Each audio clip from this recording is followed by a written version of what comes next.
journal magazine du dimanche, la grande édition, c'est maintenant, mesdames et messieurs, bienvenue. Le drame évité de justesse hier à Lubumbashi avec l'atterrissage en douleur d'un avion de Congo Airways remet en surface la pertinente question de la sécurisation des aéroports du pays. Toute une chronique revient sur cette problématique dans ce journal. À suivre également dans cette même édition un dossier sur la coloration plus qu'inquiétante des eaux de la rivière Chikapa dans le Kasaï et ses conséquences. Voici, mesdames et messieurs, l'ossature de ce journal. Encore une fois, bienvenue à toutes et à tous.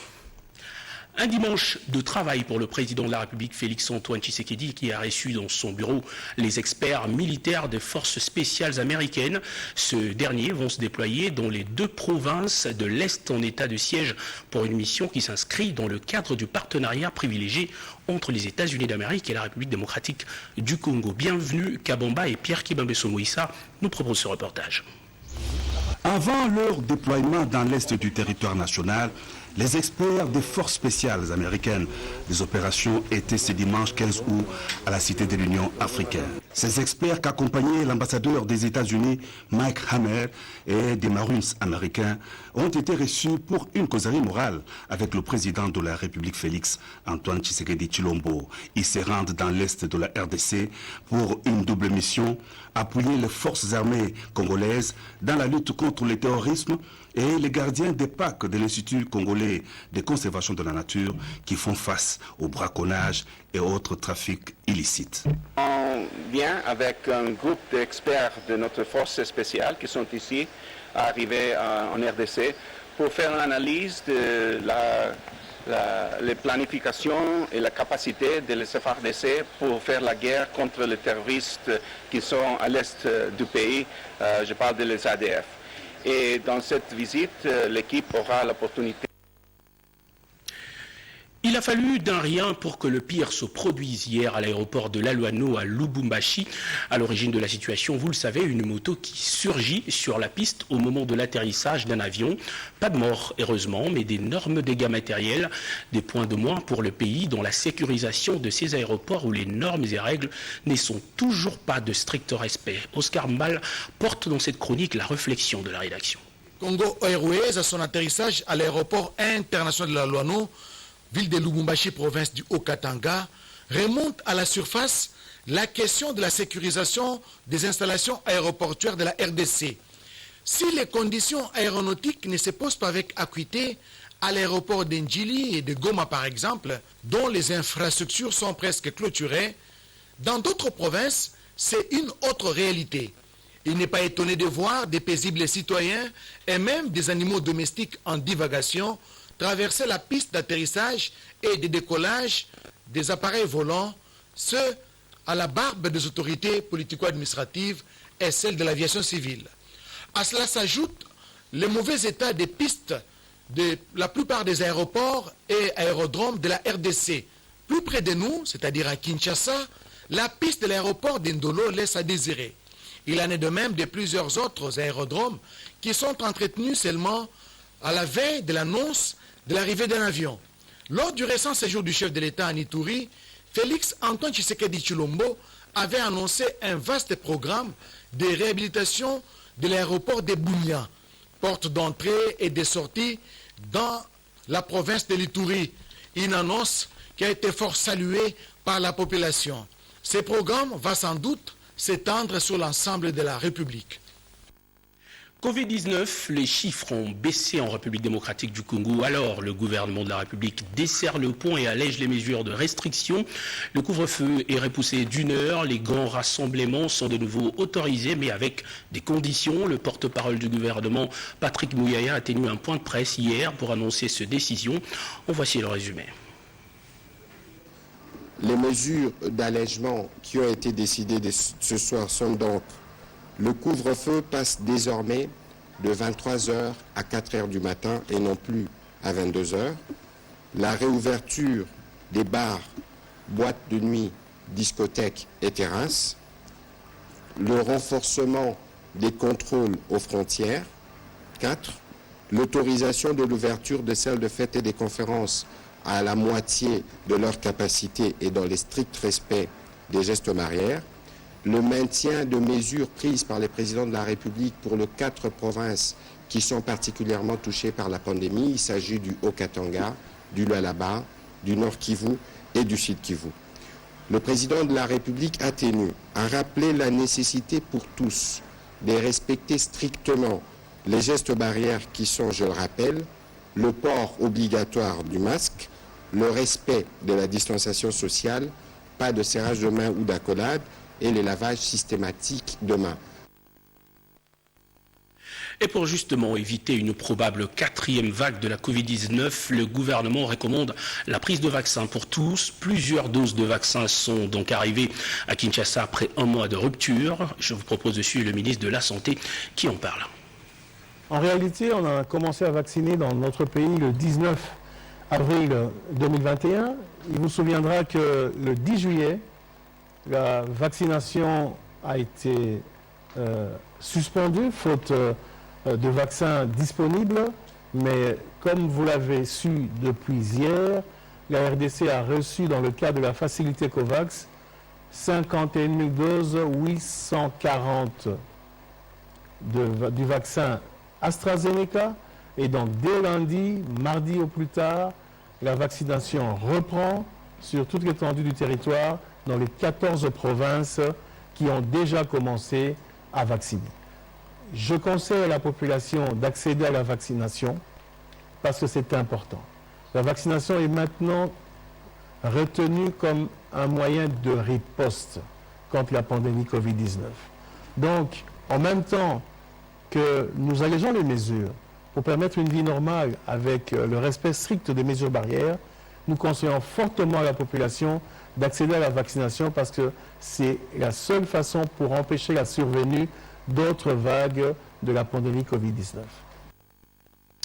72 heures, c'est le délai supplémentaire accordé aux confessions religieuses par l'Assemblée nationale pour désigner les animateurs de la Commission électorale nationale indépendante. Christophe Mbosso, président de la Chambre basse du Parlement, a rassuré le membre de la société civile venu en sa rencontre de son implication dans ce dossier. Sylvie Moembo, reportage. La désignation des membres du bureau de la Commission électorale nationale indépendante aux différents postes, les délégués des confessions religieuses ne se sont toujours pas mis d'accord. Le président de l'Assemblée nationale, Christophe Mbosso Kodiapwanga, vient d'accorder un délai supplémentaire de 72 heures aux confessions religieuses. Il n'a pas été question de lui présenter nos propositions, mais plutôt de l'écouter et de lui demander sa sagesse, afin que le processus puisse bien aboutir. Mais simplement, nous sommes heureux de comprendre qu'il est en train d'apaiser les choses en accordant encore 72 heures aux confessions religieuses en fait de trouver une issue heureuse à cette situation. Nous sommes sûrs qu'il y aura une solution, d'autant plus que les confessions religieuses que nous avons rencontrées sont tous unanimes qu'il faut trouver une solution. Et le président de l'Assemblée nationale est aussi conscient qu'il y aura une solution. Donc nous, en tant que société civile, nous ne pouvons qu'accompagner les confessions religieuses, accompagner le président de l'Assemblée nationale, demander le soutien de toute la population, de toute la société civile, afin que finalement nous ayons un président qui est accepté par tous et qui conduise heureusement le processus électoral. Cette mission de bons offices de la société civile plaide pour l'implication de la Chambre basse du Parlement dans la recherche de l'équilibre entre les partis en présence. Joël Malou Shindani, c'est le nom de ce jeune Congolais qui a trouvé la mort dans des circonstances pas clairement déterminées en Inde il y a peu. Le vice-premier ministre des Affaires étrangères, Christophe Lutundula, est allé consoler la famille au nom du gouvernement. Doris Mozo. De Shindani, inconsolable, la perte de ce jeune étudiant en Inde a suscité une vague d'émotions dans le pays. Le gouvernement de la République a pris les choses en main et le vice-premier ministre, ministre des Affaires étrangères, Christophe Lutundula, accompagné du directeur de cabinet du Premier ministre, le professeur Gaspard Ngondanko, il s'est rendu au nom du gouvernement à Mimosa, au domicile des parents de Shindani. Le gouvernement, le président de la République, nous sommes tous choqués par ce qui est arrivé à ce jeune homme, moins de 30 ans, qui est parti préparer l'avenir. Ça ne va pas continuer comme ça. Il y a une série de mesures qui ont été prises. Nous demandons à tous les Congolais qui sont à l'extérieur et en Inde et qui n'ont rien à faire là-bas de revenir au pays. Très touché par le geste de la République, le père de Shindani attend le retour de la dépouille de son fils. Je n'ai fait que remercier le chef de l'État, remercier le Premier ministre et tout le gouvernement Je demande à la population de se calmer, comme le ministre l'a dit. Tout se passe normalement. Ce sont des choses qui arrivent, qu'on attend. Autant qu'il y a des Congolais en Inde, autant qu'il y a des Indiens chez nous. Le chef de la diplomatie congolaise a exhorté les Congolais à plus d'hospitalité et à ne pas se livrer à des actes de vandalisme. Les enquêtes nous permettront d'établir les responsabilités pour exiger réparation, a rassuré le gouvernement. État de siège dans l'Ituri, la population s'implique davantage dans la recherche de la paix. Les membres de la société civile appellent les groupes armés à quitter la brousse pour se laisser encadrer par le programme de désarmement, démobilisation, développement communautaire et stabilisation. Regardez.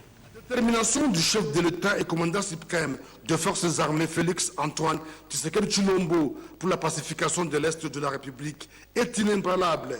Dans une approche globale de la paix, le président de la République nomme deux animateurs du programme de désarmement, de mobilisation, relèvement communautaire et stabilisation, une opportunité pour la restauration de l'autorité de l'État en province de l'Ituri. Des messages de soutien à ces programmes, fils de tous bords, de la société civile et des mouvements de jeunes pour ainsi appuyer les efforts de la paix déjà amorcés par le gouverneur militaire, le lieutenant général Louboyan Kachama Johnny, dans le cadre de l'état de siège. En tant que province concernée par ce programme, promettons soutenir ces animateurs de PPD-RDS nommés par le président de la République, garant de la nation, pour que tous les miliciens se rendent et déposent les armes. Nous en profitons pour demander à tous les groupes armés de se rendre, de déposer les armes et d'adhérer au programme DDRCS pour qu'ensemble nous puissions développer notre pays. Rappelons que c'est depuis fin décembre 2017 jusqu'à 2020, plusieurs séances de sensibilisation ont été menées par l'armée, le chef coutumier, ainsi que les anciens seigneurs de guerre, appelant les membres des groupes armés de quitter la brousse et à participer au développement intégral de l'Ituri, souci ardent du premier citoyen congolais Félix Antoine Tshisekedi Tshilombo. Quittons momentanément la terre ferme pour un petit tour dans le sous-sol, précisément dans le Lualaba, avec notre consoeur Angèle Landoumabiala qui nous présente la situation de la production minière dans quelques entreprises de cette province. Une inspection conduite par la ministre du portefeuille. Nous sommes, tenez bien, à 3000 mètres sous-sol.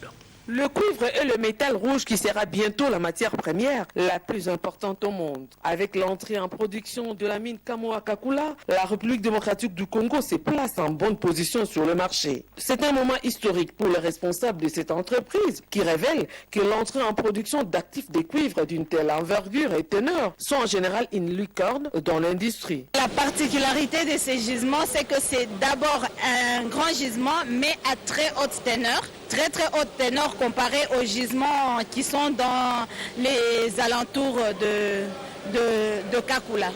Je crois qu'il faut saluer la responsabilité sociétale de cette entreprise parce que nous la voyons s'impliquer par exemple dans l'éducation universitaire en finançant l'extension de l'université de Kolosi. Et c'est ce que nous voulons voir dans notre pays, que l'académie et l'industrie se mettent ensemble. Regardez derrière moi, c'est le concentré de cuivre. C'est la richesse du pays. Nous devons léguer justement le renforcement des capacités pour permettre à notre population de se prendre en charge réellement et de transformer leur vie. C'est donc une vraie mine financière qui attend les parties prenantes, y compris la République démocratique du Congo. Ces initiatives sont encouragées par les élus nationaux ressortissants de cette partie du pays. La vie n'a pas de prix, dit-on. Il faut prendre des mesures sécuritaires adéquates pour éviter l'écroulement et pour que le travailleur œuvre dans de bonnes conditions. Près de 3000 personnes œuvrent dans ces mines sous le sol. Il faut donc préserver la vie des gens. De 3000 mètres en dessous du sol, Eli Tumba, Angèle Mabiala Landou pour la radio-télévision nationale congolaise. Et il ne faut pas rester longtemps dans le sous-sol si vous nourrissez les ambitions d'intégrer l'École nationale des finances. L'ENEF a lancé ce dimanche à travers les 26 provinces du pays le concours d'admission pour les intéressés. Le ton a été donné à Kinshasa par le directeur général, le professeur Jean-Paul Niembo. Rikinzuzi. Ils sont plus de 480 candidats à avoir rempli les conditions de passation du concours d'admission à l'École nationale des finances ENEF pour l'année de formation 2021-2022 simultanément. dans les 26 provinces de la RDC. À Kinshasa, le coup d'envoi a été donné ce dimanche 15 août 2021 à 8h par le directeur général de l'ENF, le professeur Jean-Paul Niembo Tampakanya, dans le strict respect des mesures sanitaires. Nous devrons prendre des mesures qui vont permettre que la fraude soit évitée. Et cette année, certains secrétariats généraux et même son Excellence, Monsieur le ministre de la Défense, ont écrit pour demander que certains de leurs candidats soient acceptés. Comment alors les matières sont-elles réparties? Il y a d'abord le français et la mathématique. Il y a des questions spécifiques. Il y a les budgets, les finances, des impôts. Il y a l'administration aussi de la douane. Des dispositions de contrôle efficaces ont été arrêtées. Nous avons d'abord procédé par l'identification. Chaque candidat doit être muni de sa carte de service. Que les candidats soient figurés sur la liste, là où on a fait des contrôles, là où il est aussi le service l'a recommandé. Outre l'appui de la police nationale congolaise, ce concours a bénéficié de l'attention du secrétaire administratif au secrétariat général des finances et de la délégation syndicale de l'ENF. Le couple présidentiel a offert cette semaine un déjeuner aux 57 nouveaux boursiers du programme Excellencia, programme initié par la première dame de la République, Denise Nyakero Tshisekedi. Quelques jours auparavant, le chef de l'État avait accordé un moment d'entretien à une délégation de jeunes venus de toutes les provinces du pays. Pierre Kibambeso Moïsa nous résume la semaine du président. Après le franc succès de la première édition du programme Excellencia, la Fondation Denise Nyakero Tshisekedi a organisé la deuxième édition qui vient d'octroyer 57 bourses d'études aux meilleurs lauréats de l'examen d'État 2019-2020. L'événement a été marqué par un déjeuner offert à la Cité de l'Union africaine aux 57 boursiers qui ont obtenu la grande distinction à cette épreuve des fins d'études secondaires par le président de la République Félix Antoine Tshisekedi Tshilombo et son épouse. L'éducation est l'un des principaux axes de l'action de la Fondation Denise Nyakero Tshisekedi. La distinguée première dame a félicité et encouragé les lauréats ainsi que toute la jeunesse congolaise à persévérer dans l'excellence. La nation compte sur vous, a-t-elle martelé. Le président de la République a remercié les partenaires et sponsors d'avoir soutenu et accompagné l'initiative noble du programme de la première dame.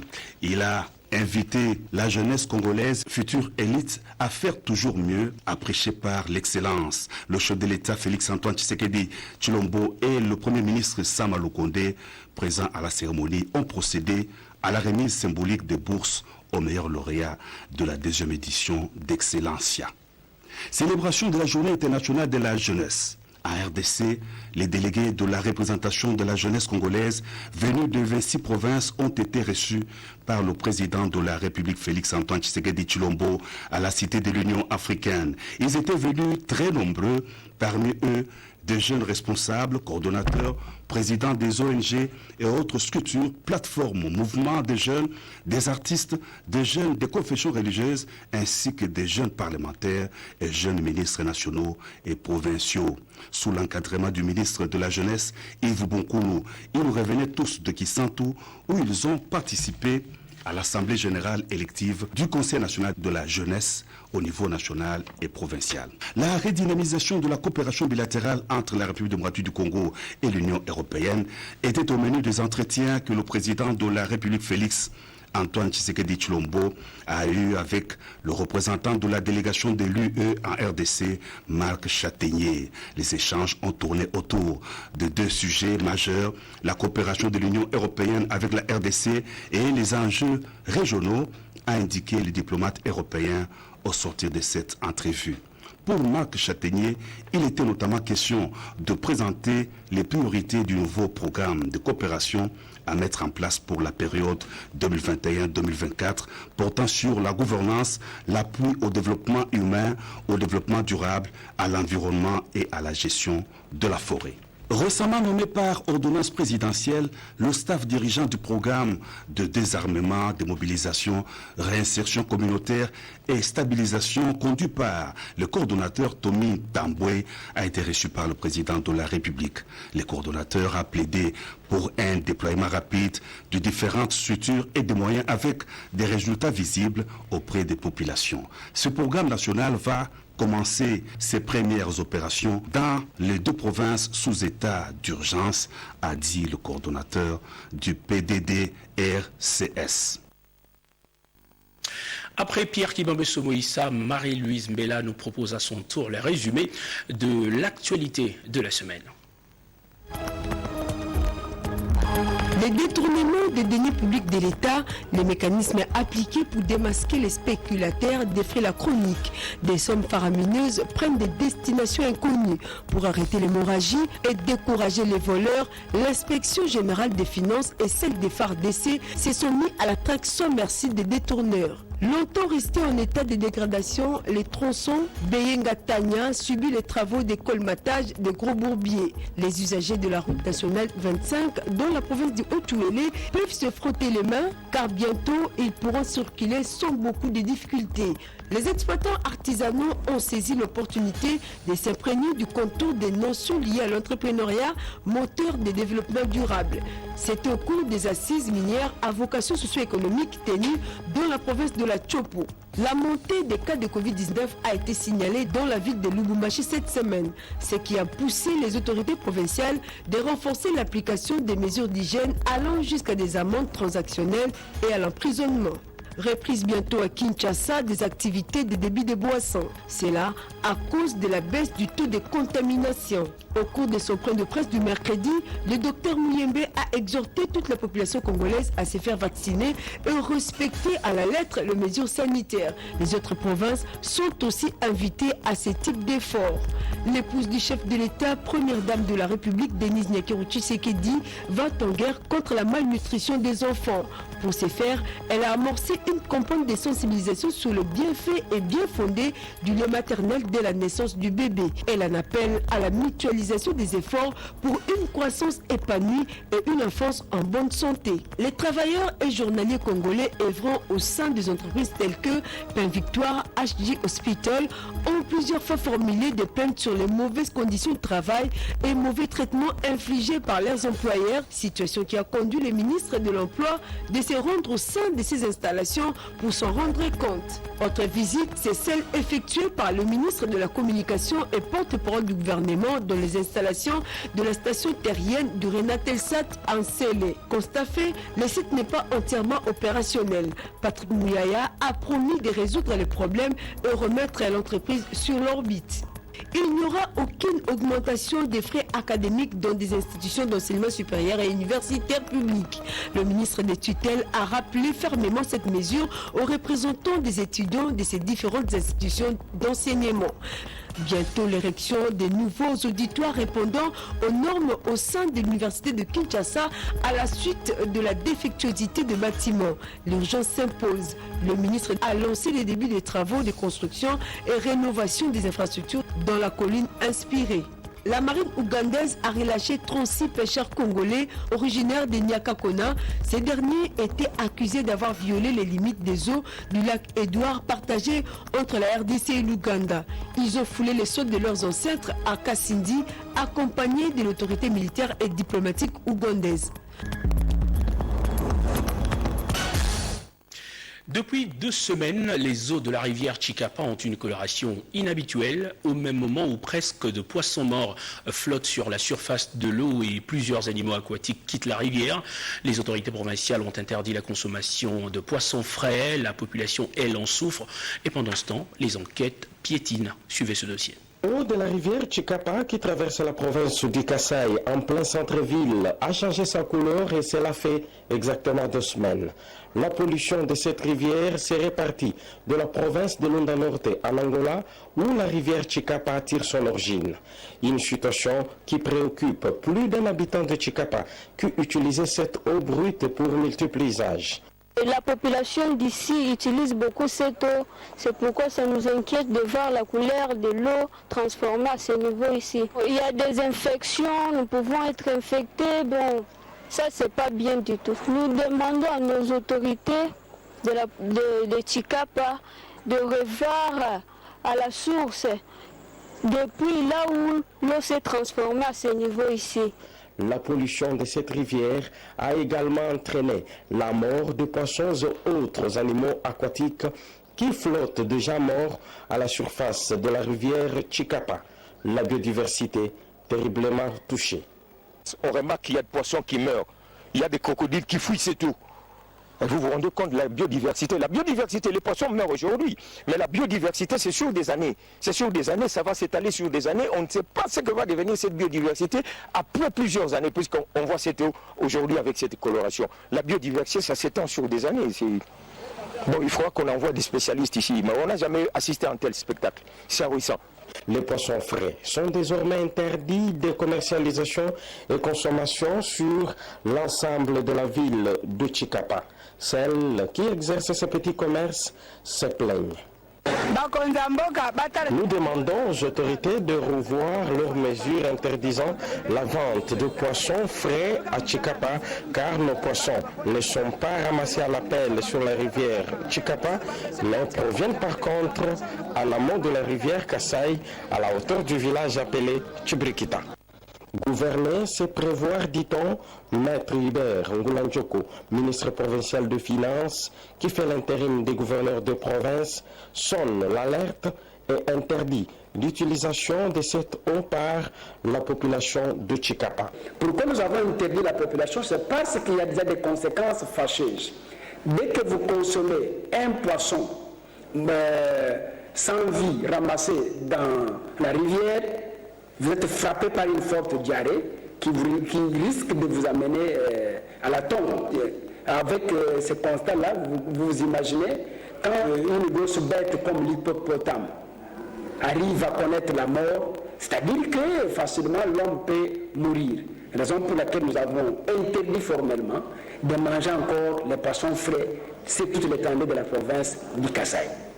À quand le début des enquêtes pour connaître ceux qui sont à la base de cette pollution de la rivière Chikapa, afin d'appliquer dans sa rigueur le principe du pollueur-payeur? Cette question vaut son pesant d'or. Parlons mode dans ce journal avec une culture devenue un identifiant africain. Il s'agit du port de pagne dont Reporter était cette semaine dans les rues de Kinshasa. Selon leur constat, il faut parcourir de longues distances pour voir une jeune fille ou femme habillée en deux pagnes. Fifi Mukundi.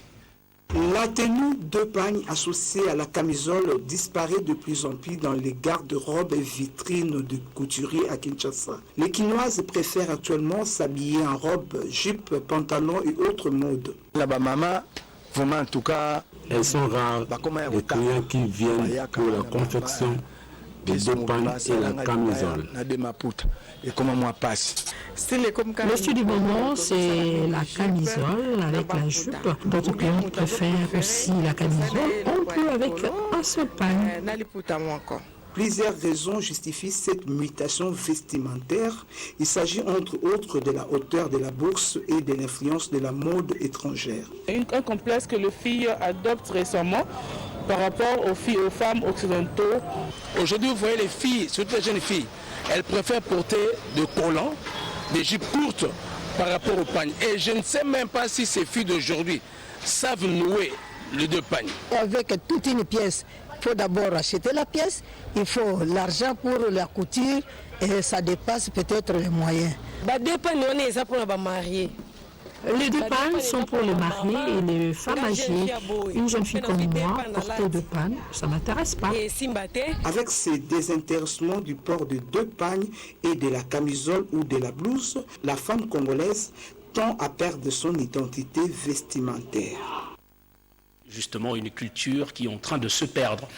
Après plus de 3 mois d'insolvabilité, la Caisse nationale de sécurité sociale appelle les locataires de ces bâtiments à travers le pays à régler leurs dettes. Une mise en demeure leur lancée expire ce 23 août. Ces immeubles appartiennent à l'État congolais, un patrimoine de la Caisse nationale de sécurité sociale. Mais voilà, bon nombre de locataires de ces appartements sont insolvables et privent ainsi la Caisse nationale de sécurité sociale de rentrer dans ce droit. Dès le mois de septembre prochain, un contrôle systématique sera opéré. Ainsi, tous les locataires insolvables de ces appartements, villas, bureaux et magasins redevables de plus de 3 mois de loyer sont appelés à se mettre en ordre. Et cette mise en demeure, lancée depuis le 9 août dernier, va se clôturer le 23 août prochain. La Caisse nationale de sécurité sociale se réserve le droit de résilier les contrats de ces locataires insolvables et de récupérer ces unités locatives occupées. Et les cas échéants, saisir les instances judiciaires et différents services de l'État pour le recouvrement forcé. Ainsi en ont décidé la présidente du conseil d'administration par intérim, Madame Joséphine Chimbi Umba, et le directeur général intérimaire de la CNSS, le docteur Jean-Simon Foutikiakou. Et payer ce qui est dû à l'État constitue une sécurité pour ces locataires insolvables et va leur permettre de continuer à occuper ces immeubles de l'État. Urbanisme, le secteur tend à se former. Le ministre d'État de tutelle multiplie les rencontres avec les experts. Les derniers à franchir le bureau de Pius Mwabilou sont membres du comité directeur de l'Ordre national des architectes. Le ministre d'État à l'urbanisme et habitat s'engage à une gestion participative dans son secteur. Pius Mwabilou Mbaïmoukala, patron de ville congolaise, a reçu ce jeudi, en audience dans son cabinet, le comité directeur de l'Ordre national des architectes, au nom sigle conduit par son président Brunel Joseph Guibalé, Leki Kananga. Au menu des échanges, le bicéphalisme créé par une frange de dissidents qui a adressé au nom de l'ordre une correspondance maladroite au numéro 1 de l'urbanisme et habitat. Le président de l'ONA a réitéré son soutien au combat de Pius Mwabilou tout en recadrant les choses. Si nous sommes venus aussi voir le ministre d'État, c'est pour lui témoigner notre soutien. Grâce au warrior Mwabilou Mbayou, l'ONA est à ce jour associé à plusieurs projets de développement urbain, à l'instar de Kitoko Nouvelle-Ville. Donc il voulait nous mettre au parfum de tout ce qu'il a comme projet et ensemble discuter pour voir comment est-ce qu'on peut évoluer. Et comme toujours, l'Ordre des architectes est là pour accompagner. C'est le bras technique du ministère de l'Urbanisme. Kitoko-Ville, nous sommes associés parce que le ministre est passé au Sénégal, je crois, avant nous. Et nous, l'Ordre des architectes, nous sommes passés aussi au Sénégal pour aller discuter avec notre confrère Goudiaby. L'Ordre national des architectes a rappelé avec émotion le combat mené par Pius Mwabilou Mbaïmoukala en 2018, à l'époque député national et président de la commission des infrastructures de l'Assemblée nationale pour l'adoption de la loi régissant l'Ordre national des architectes. Chaque semaine qui passe, les populations des provinces du Kasaï se rassurent un peu plus de l'effectivité de la construction et réhabilitation des infrastructures de base dans leur province. Après la remise d'un chèque par le FPI, une première pierre vient d'être posée dans une école pilote. Regardez.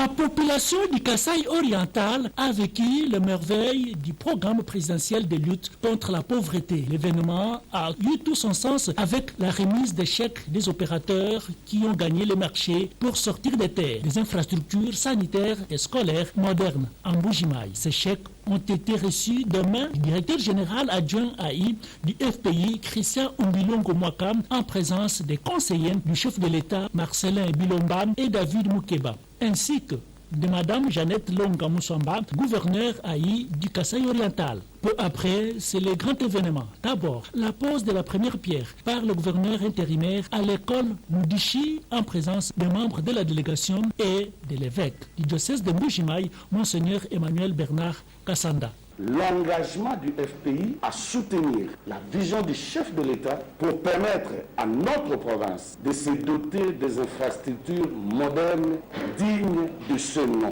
Et que ces entreprises doivent se sentir libres de dénoncer toute manipulation de quiconque qui aurait l'intention de dire qu'il est le représentant du chef de l'État. C'est révolu les trafics d'influence. Et pour clôturer, la pose également d'une pierre à l'hôpital général de référence de Mbuji-Mayi à la grande satisfaction de toute la population. Ces infrastructures seront dotées des équipements ultramodernes alimentés en eau potable par des bornes fontaines, des châteaux d'eau et des forts. On parle religion avant de boucler complètement cette édition de Journal Magazine. Monseigneur José Bernard, nouvel évêque de l'Issala, est à Kinshasa. Le nouveau berger du diocèse de l'Issala donc a dit une messe en présence de ressortissants de ce coin du pays et d'Ichala était sur place. du diocèse de Lissala, résident à Kinshasa, a organisé une messe d'action des grâces dans la paroisse Saint-Raphaël de Limete à l'occasion de l'accueil de son nouveau pasteur, Monseigneur José Bernard Likolo Bokaletumba, sacré évêque le 29 mai dernier à Lissala. Dans son homélie tirée de l'évangile de Luc, chapitre 10, du 1er au 9e verset, s'inspirant de la mission des disciples, le prélat a exhorté les prêtres de son diocèse à œuvrer avec abnégation pour le salut des âmes, car la moisson est grande, mais il y a peu d'ouvriers, a-t-il souligné. Il a demandé à l'élite diocésaine de travailler non pour ses propres intérêts, mais pour l'épanouissement et le développement de la communauté, avant de lancer un appel à l'unité entre les fils et filles du diocèse de Lissala et de la province de la Mongala. Sur le plan social, il a déploré l'enclavement et le mauvais état de route qui l'ont obligé à certains endroits à prendre la moto ou la pirogue lors de son itinérance pastorale à travers toute l'étendue de sa juridiction ecclésiastique.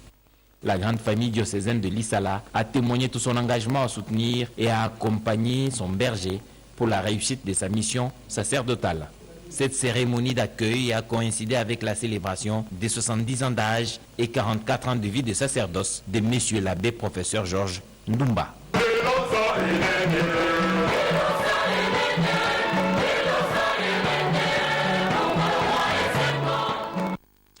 Fin de ce journal magazine, merci à vous de l'avoir suivi avec autant d'attention. L'actualité reste en continu sur nos antennes. Retrouvez à 23h Ricky Nzuziloya Mayawel. À toutes et à tous, excellente soirée.